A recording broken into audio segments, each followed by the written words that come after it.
السلام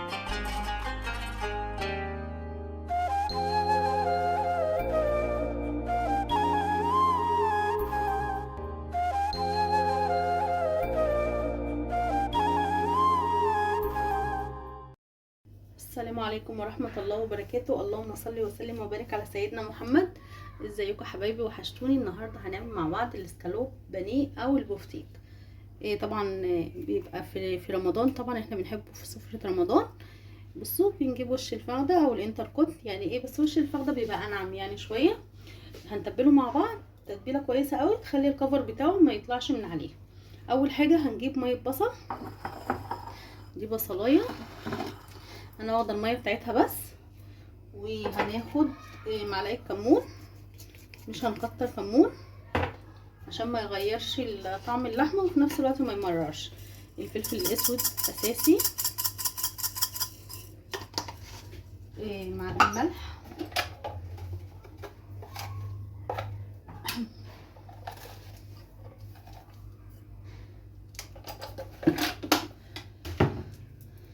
هنقلبهم كويس. مش هنحط توابل اكتر من كده عشان ما نغيرش طعم اللحمه، والكمون كمان بيمرر. بس كده. هنكسر بيضه،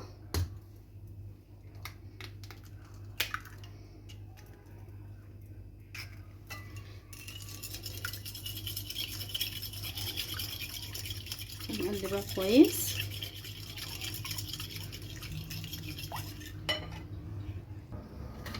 هننزل بمعلقه كبيره دقيق او على حسب الكميه، احنا عايزين الكفر تقيل مش خفيف. ونقلبه كويس، ما نخليش فيه اي تكتلات خالص، نفضل نقلب فيه لحد ما يدوب معانا.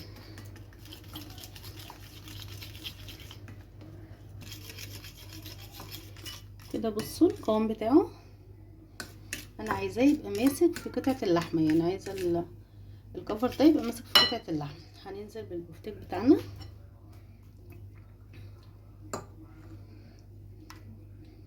ده،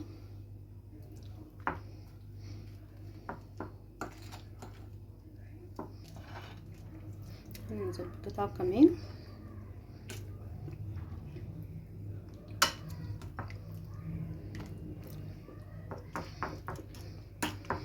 عايزاه يشرب من التتبيله خالص. هننزل بباقي الكميه اللي معانا ونقلبها فيه كويس.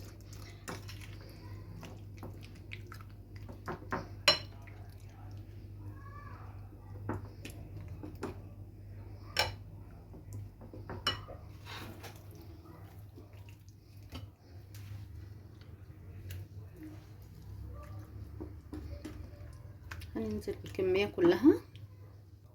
بص يا حبايبي، كده تبلناه كويس اهو. هنسيبه في التتبيله ديت مش اقل من ساعه، ويا ريت يكون قبلها بليله كامله.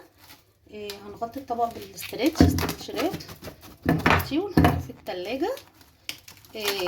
هنسيبه زي ما قلنا ساعه، ده اقل حاجه، ويا ريت يكون قبلها بليله، يكون افضل طبعا. هنحطه في التلاجة وبعد كده نشوف هنعمل مع بعض ايه. بس حبايبي كده البفتيك بتاعنا بعد ما قعد في التلاجة يعني حوالي ساعتين او 3، زي ما قلنا كده ان ممكن تقعدي ليله كامله.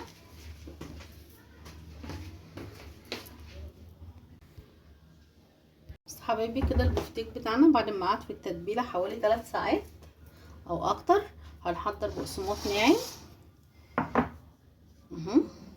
مش هنحط اي اضافات تانية خالص. وهناخد البفتيك بتاعنا ونتبله كويس قوي. بصوا شرب من التتبيله خالص، هنضغط عليه بس كده عشان الكفر يمسك فيه.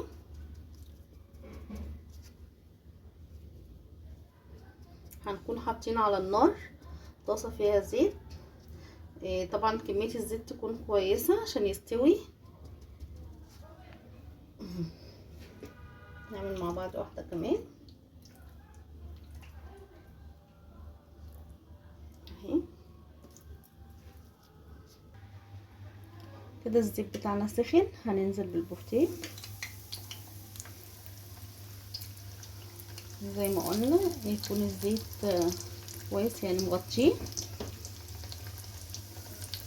ننزل واحده كمان.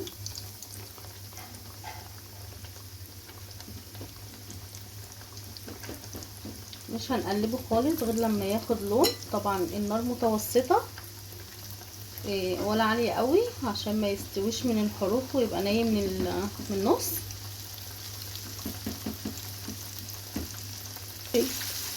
هنبتدي نقلبه على الناحيه التانيه. بصوا الكفر بتاعه لونه جميل خالص.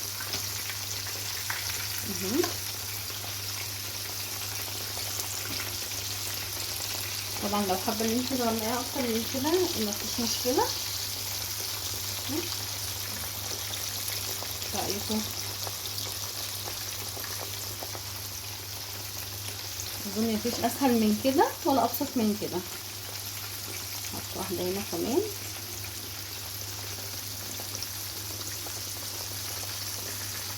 نخلص الكميه بقى وبعدين نشوف مع بعض هنقدمه ازاي. بصوا حبايبي كده بعد ما خلصناه، بصوا عامل ازاي. الكفر بتاعه ما وقعش من عليه ولا اي حاجه. بصوا تحفه. اتمنى ان انتوا تجربوه. بصوا اتمنى النهارده الوصفه تكون عجبتكم، ويا ريت تجربوا التتبيله ديت ممتازه في البفتيك. ما بتخليش الكفر يقع من عليه خالص ولا يسيب اللحمه نفسها. اتمنى الوصفه النهارده تكون عجبتكم. ما تنسوش اللايك والكومنت، واشوفكم ان شاء الله في فيديو جديد. والسلام عليكم ورحمه الله وبركاته.